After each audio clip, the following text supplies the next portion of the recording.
오늘 말씀은 빌레몬서 1장 8절에서 14절입니다. 빌레몬서 1장 8절에서 14절 제목은 소망, 자발적인 참여를 이끄는 힘, 사랑. 자발적인 참여를 이끄는 힘이 사랑입니다. 라는 제목입니다.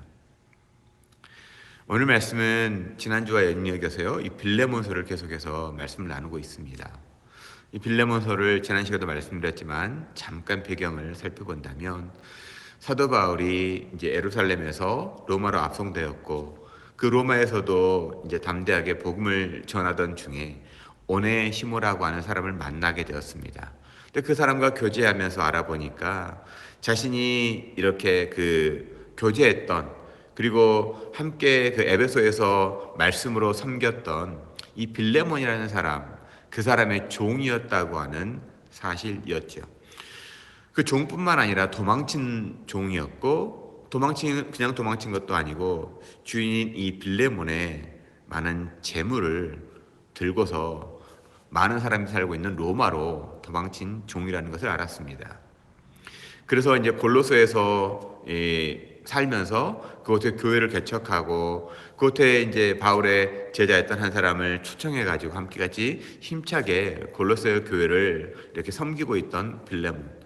그 사람에게 이제 오네시모에 대한 존재를 알려주면서 그러면서 이 오네시모가 정말 나의 제자가 되었고 하나님의 일꾼이 되었고 너와 나와의 함께 동역하는 형제가 되었다는 것을 갖다가 이렇게 오네시모의 손에 들려서 편지로 전달해주고 있는 그러한 내용, 일종의 편지죠. 특별히 로마 감옥에 있으면서 쓴 이 옥중서신, 개인에게 쓴 옥중서신 중에 하나가 바로 빌레몬서입니다.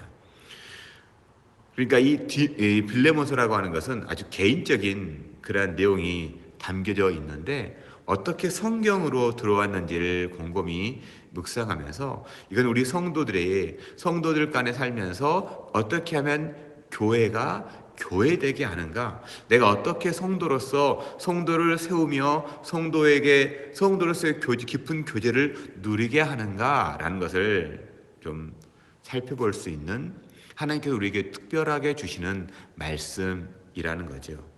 그러면서 바울은 오늘 말씀에서요, 제가 이제 8절에서 10절까지의 내용에서 굉장히 중요하게 이렇게 말씀 묵상하면서 찾아본 대목이 바울이 이 빌레몬이라고 하는 사람에게 있어서 나는 너에게 당연히 연장자로서 또한 너에게 복음을 전해줬던 또 사람으로서 그리고 내가 너를 제자 삼았던 어쩌면 스승이잖아요. 그런 것으로 인해서 내게 명령할 수 있다. 명령할 수도 있다라고 하는 그러한 단어를 사용하는 것을 볼 수 있습니다. 그런데 그렇지 않겠다라고 그걸 내려놓으면서 나아가 너에게 간구하겠다. 간구. 이 헬라어로 보니까 이게 파라클레오라는 말이더라고요. 파라클레오에서 많이 들어본 단어 아닙니까? 보혜사 성령님께서 우리를 위해서 친히 간구하신다라고 하는 로마서의 말씀에 나오는 이 단어가 파라클레오. 그리고 예수님께서 보혜사 너희를 보내겠다 했을 때 파라클레토스라는 말이거든요. 이게 명사형 파라클레토스인데 너를 위해서 간구하는 분, 너의 옆에서 들으시는 분, 파라라고 하는 이 바로 옆에 곁에라는 단어와 클레오 음성이란 듣는다라는 말이 아코스라는 말인데 그 듣는다는 말이 합성돼 가지고 옆에서 들으시는 분이라는 말, 옆에서 듣는다라는 말, 내가 너와 함께 한다는 말로 좀 치환될 수 있는, 그래서 너에게 요청한다, 간구한다. 그러니까 내가 너에게 명령하지 않고 너에게 요청한다. 이 명령이라는 단어와 이 간구라는 단어가 이렇게 좀 묘하게 대조가 되면서요, 명령은 좀 거리감을 느끼게 하더라고요. 로마라고 하는 곳과 골레스라고 하는 지역의 거리상에 서서는 당연히 명령을 발동할 수 있지만 사도 바울이 늘 편지에서 서신에서 기록하면서 썼던 단어가 뭐냐면 내가 너희들을 위해서, 너를 위해서, 너 또한 우리 교회를 위해서, 뭐 고린도 교회를 위해서, 골로새 교회를 위해서, 또 이렇게 그런 교회들을 위해서 편지합니다. 그러면서 늘 내 기도와 함께합니다. 우리 지난 시간에 살펴봤던 것처럼 내가 기도 중에 당신을 말합니다라고 하잖아요. 이건 뭐예요? 공간과 시간을 떠나서 밀접성, 파라클레오. 이 단어와 굉장히 밀접한 단어가 있어요. 우리가 간구한다라고 하는 것은 이것은 밑으로 내려가지고 좀 한번 봐주세요. 좀 이렇게 begging하는 의미가 아니라 어떻게 보면 asking하는 거죠. 어떤 친밀한 관계 속에서 이렇게 please, plead하는 거죠. 그럼 요청합니다, 부탁을 해요. 이거 관계성이거든요. 명령이라고 하는 단어는 어떻게 보면 상하의 관계가 있는 거라면 이 간구한다라고 하는 단어는 이 수평적 관계 속에서 나타나는 단어더라라는 거예요. 제가 며칠 전부터 이렇게 즐겨보고 있는 TV 드라마 중에 하나가 2019년에 나온 그 넷플릭스에 나온 건지 그 2019년에 방영된 건데 최근 나온 건 잘 모르겠는데 뭐 검사 내전이라는 드라마가 있습니다. 거기 보면 이제 검사들의 그런 내용, 요즘에 한국의 이 검사들로 인해서 굉장히 많은 문제들이 일어나고 있죠. 굉장히 어려운 문제들이 많이 일어나고 있는데 거기서 보니까 이제 뭐 사람들과의 관계, 수평적 관계와 수직적 관계가 아주 잘 드러나더라고요. 그러니까는 뭐 검사의 관계는 상명하복이다, 충성이다라는 단어로서 이 오더링 하는 거더라고요. 잘못된 것도 오더하면 그걸 반드시 해야 되는 것. 왜? 검사 동일체. 우리는 한 몸이니까 라고 얘기하더라고요. 그러면서 이게 곰곰이 생각해 보니까 한 몸인데 왜 이게 수직적 관계여야만 할까? 한 몸이면 우리가 수평적 관계로서의 너와 내가 같이. 그러면서 거기 나온 그 드라마에서 가끔은 좀 이렇게 상급자에게 하는 말이 그러면 이렇게 명령을 내려가지고 내가 듣는다면 나의 말도 당신이 들어야 되는 거 아닙니까? 라는 그러니까 갑자기 이게 이렇게 불복? 굉장히 뭐 이렇게 항명이라고 이렇게 하더라고요.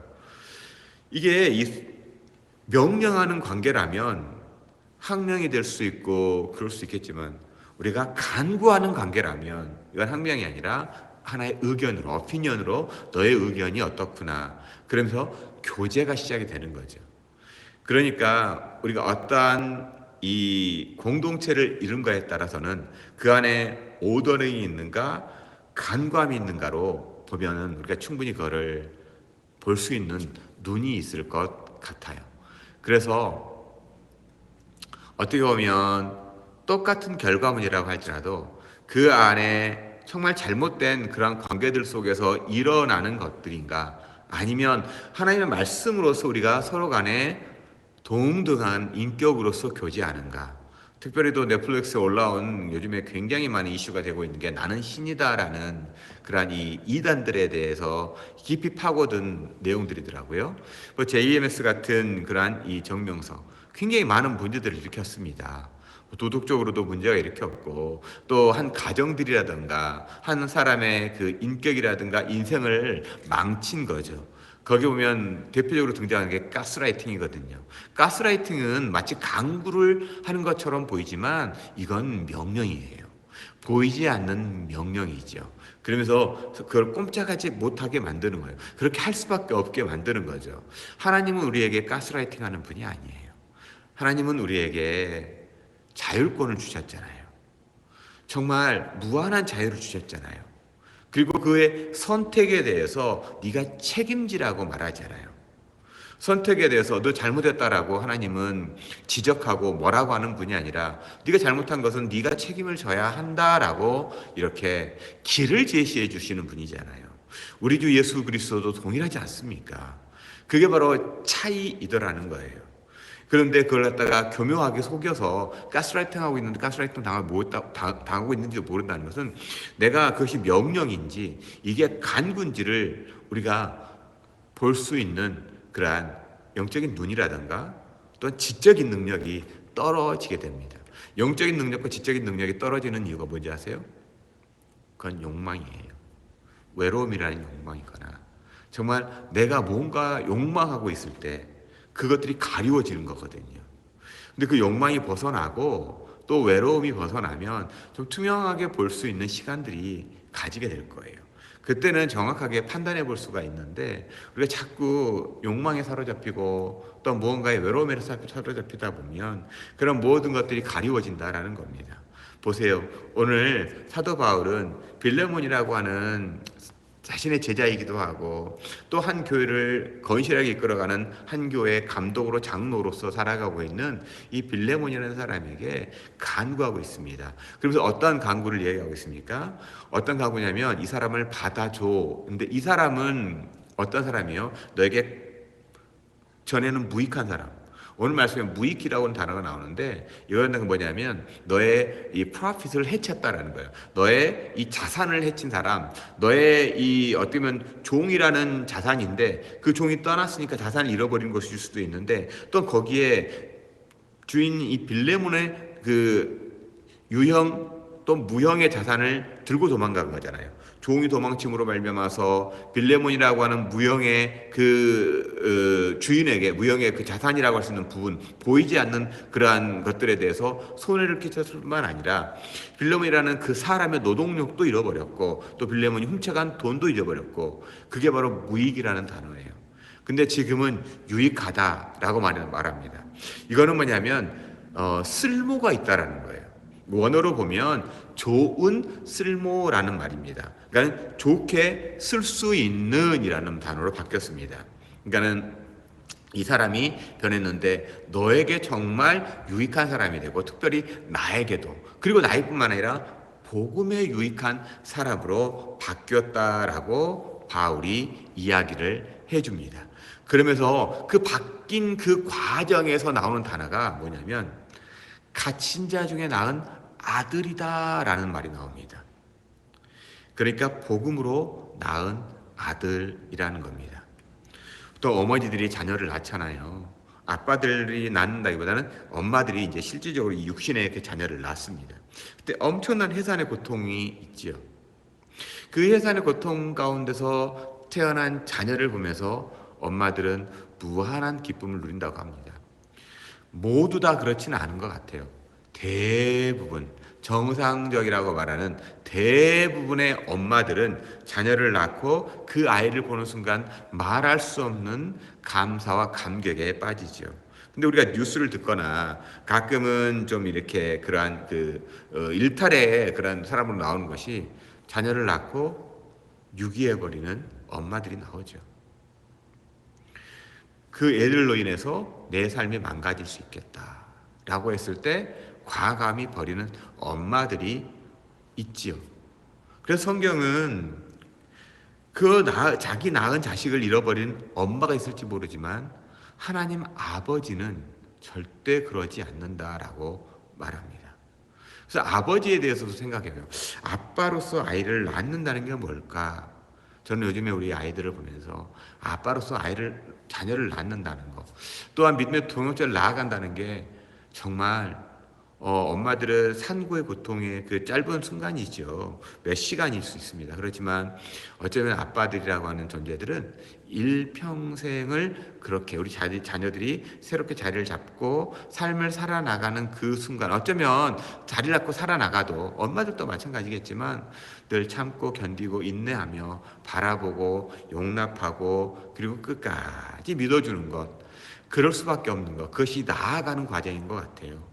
사도 바울도 오네시모를 보면서 그랬을 것 같아요. 처음에 만난 오네시모는요, 어땠을까요? 정말 주인의 돈을 들고 훔쳐나온 사람이잖아요. 얼마나 마음이 불안하겠어요. 여러분들이 지난 시간에도 말씀드렸던 것처럼 도망친 노예가 그 고대 근동지방에서 살아갈 수 있는 방법이 무엇이에요? 자기 자신을 철저히 숨기는 거잖아요. 자기의 정체성을 숨기고 부인하고 살아가는 거잖아요. 나는 노예가 아니고 나는 일반 시민이라고 하는 걸 갖다가 어떻게 하면 드러내야 되는 거잖아요. 나는 누구에게 속한 종이 아니라는 걸 갖다가 늘 드러내야 하는, 그러니까 자기를 날마다 부정하고 자기 부인이 아니라 부정을 하고 나는 그 사람이 아니야 라고 하는 걸 부정하면서 살아가는 그러한 존재였겠죠. 그런 사람들에게 나타나는 특징이 뭐냐면 남을 믿지 못해요. 나도 못 믿는 존재인데 어떻게 남을 쉽게 믿겠습니까? 근데 그렇게 바울을 만난 거죠. 바울이 감옥에 있는 죄수예요. 죄수를 만났는데 그 죄수가 너무 평온해 보이는 거잖아요. 그래서 날마다 사람들에게 정말 따뜻한 마음을 전하는 거예요. 말을 하는 게 아니라 따뜻한 마음을 전합니다. 하나님의 나라에 대해서 얘기합니다. 그러면서 예수 그리스도가 누군지를 얘기해 줍니다. 그리고 그 예수가 누군지를 이야기할 뿐만 아니라 그 삶으로 직접 실천하고 있는 거예요. 사도 바울이 만났던 사람이 단지 오네시모라고는 도망친 종뿐이겠습니까? 유대인들이 있었습니다. 당시 유대인들이 천대를 받았지만 물질적으로 부유로운 사람도 많았죠. 또한 로마에 자유인이 있었습니다. 복음을 받아들이고 자유롭게 살아가는 로마 시민들이 있었죠. 왜냐하면 사도 바울도 로마 시민이었기 때문에 그렇습니다. 그런 사람들과 함께 교제를 나누면서 오네시모를 대하는 그 태도가 일반 동일하다는 거예요. 그러고 나서 오네시모가 자기가 어떤 사람인가 나타냈을 때도 그거에 대해서 전혀 흔들림이 없어요. 동일하게 대하는 거예요. 예수님께서 사람들을 대해 주시듯 한 사람의 인격을 향해서 동일하게 대하고 있는 그 예수 그리스도의 마음을 오네시모는 갖게 된 거죠. 그 사도 바울이 전한 복음에는 힘이 있어서 성령의 능력의 역사로 말미암아서 오네시모가 예수 그리스도를 받아들이고 예수 그리스도의 종이 되었다라는 겁니다. 그리고 나서 이제는 그는 이제 유익한 존재가 된 거예요. 그러면서 이제 이 오네시모를 제자로 삼아서 고레스에 있는 빌레몬 너와 동일하게 이 오네시모도 내 형제이고 또 너의 형제이고 복음으로 난 아직 너의 형제고 그리고 내 신복 나의 정말 함께같이 가는 동역자로 삼고 싶다. 이걸 너에게 그냥 노티스만 줘도 되는데 난 너에게 동의 그러니까 너에게 강구한다. 난 너에게 날마다 기도하면서 그 골레스 교회가 하나님의 은혜 가운데 성장함에 감사하고 또한 빌레몬이라고 하는 너로 인해서 정말 내가 너무나도 기쁘고 좋구나. 근데 그 동일하게 기쁘고 좋은 것이 이 오네시모라고 하는 사람을 만났다. 그리고 그 오네시모도 나와 함께같이 너처럼 함께 동역하는 사람이 되고 싶다. 그런데 너의 승낙이 없이는 이거는 아무것도 중요한 게 아니다. 너의 승낙 없이는 정말 이거는 되지 않는다. 너의 선한 일이 억지가 되지 않게 하고 싶어서 나는 너에게 이렇게 강구한다. 너에게 정말 부탁하고 또 부탁한다. 그러면서 이 오네시모 편에 이 편지를 들려 보내주는 겁니다. 여기에서 이 교회의 아름다운 모습을 보게 되는 거예요. 사도 바울이 교회를 세우는 이 아름다운 모습. 자신이 어떤 큰 교회 목회자가 되었고 큰 교회 목사라고 되었는데 그랬는데 자기 아들을 후임으로 세우기도 하면서 여러 가지 편법들을 동원하죠. 또 여러 가지 사람들을 이렇게 속아내기도 합니다. 그래서 결국에는 그 교회를 물려주기도 하죠. 그게 한국 교회의 마치 전통인 것처럼 말을 하기도 합니다. 근데 오늘 말씀을 보세요. 사도 바울이 만났던 오네시모는 어떤 처지입니까? 근데 그걸 복음으로 말미암아서 변화된 그 사람을 정말 자기 자녀라고 얘기합니다. 자기 자식들이 있겠죠. 내 후임으로 세우는 그런 목사들도 있는데 자기 자식을 물론 충분한 그러한 사람들의 동의, 이 승낙, 당회, 그걸 넘어서서 공동의회, 많은 교인들이 지금은 민주적인 그런 방침에 의해서 최소한 절반 이상의 교인들이 너무나도 그 목사님과 그 자녀는 다른 사람이지 또 다른 사람이야. 하지만 저 친구가 정말 너무나도 인격적이고 하나님의 말씀과 함께 같이 살아가는 그런 모습 속에서 정말 하나님 나라를 함께 같이 동역해 갈 수 있는 우리의 목회자로 삼겠어. 그러면 no problem이에요. 문제 없습니다. 그런데 이렇게 저렇게 편법을 동원해서 하려고 하는 그 모습을 보면서 참 안타까운 부분이 있다는 겁니다. 그래서 우리가 좀 볼 수 있는 눈을 좀 가졌으면 좋겠어요. 우리가 정말 자녀를 낳는다고 하는 것 거기에는요 자녀들에게 동일하게도 명령을 하는 것이 아니라 동의를 구하고 그리고 간과함으로 인해서 함께 같이 세워져 가는 게 가정이기도 하고 교회이기도 한다는 거죠. 네, 그렇습니다. 우리의 소망은요 다른 게 아니죠.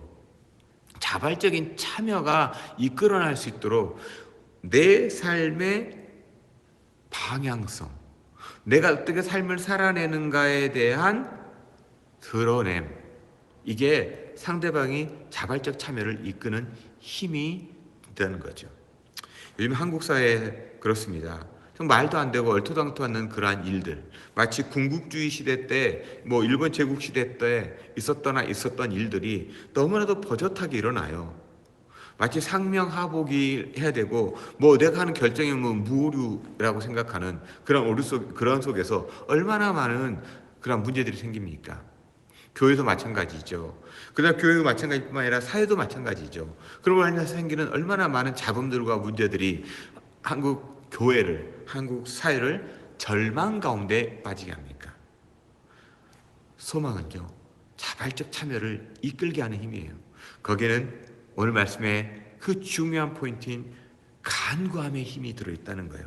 우리가 간구한다는 건 하나님께만 간구하는 게 아니죠. 사도 바울 보세요. 빌레몬에게 간구하고 있잖아요. 믿음의 성도들에게 간구하고 있잖아요. 늘 기도하면서 정말 더욱더 낮아지게, 그리고 그들을 향해서 무릎을 꿇고 하나님 앞에 기도하는 그 모습이 간구하는 힘의 능력이고, 우리가 서로 간에를 수평적 관계 속에서 교회를 세워가는 힘이 되더라는 겁니다. 여러분, 그렇습니다. 우리가 한 주간 살 때도요, 내가 누군가에게 명령하는 사람인지, 내가 정말 간구하는 사람인지, 내가 누군가를 위해서 정말 열심히 그 사람을 위해서 기도하고, 그 사람을 위해서 정말 바라보고, 그리고 그 사람이 정말 잘 되기를, 하나님 은혜 안에서 복되기를 바라면서 살아가는가를 간구하고 있는 그런 존재인지, 나의 영혼이 잘 되기 원하신다면, 범사가 잘 되기를 원하신다면, 그런 간구함의 능력이 저 여러분들에게 함께 있었으면 좋겠고요.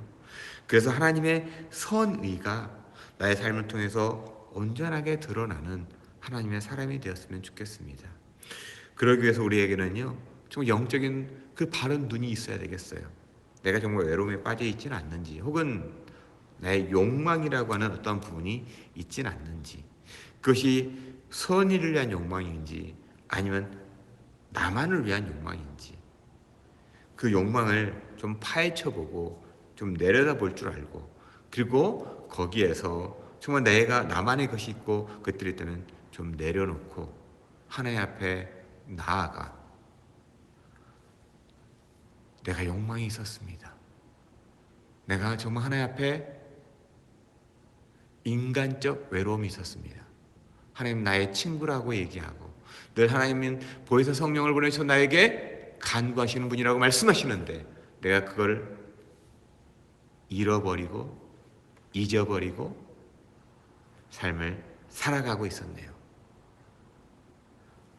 파라클레토스 대신 성령님, 파라클레오 하시는 성령님, 그 나의 곁에서 늘 은혜의 음성을 들려주시고 들으시는 그 하나님의 음성을 들으심으로 인간적 외로움에서 벗어나서 하나님과 같이 교제하는, 그래서 나의 욕망이 보여지고 제어되는 하나님의 사람으로 한 주간도 믿음의 사람으로 살아내시기를 주님의 이름으로 간절히 기도드립니다.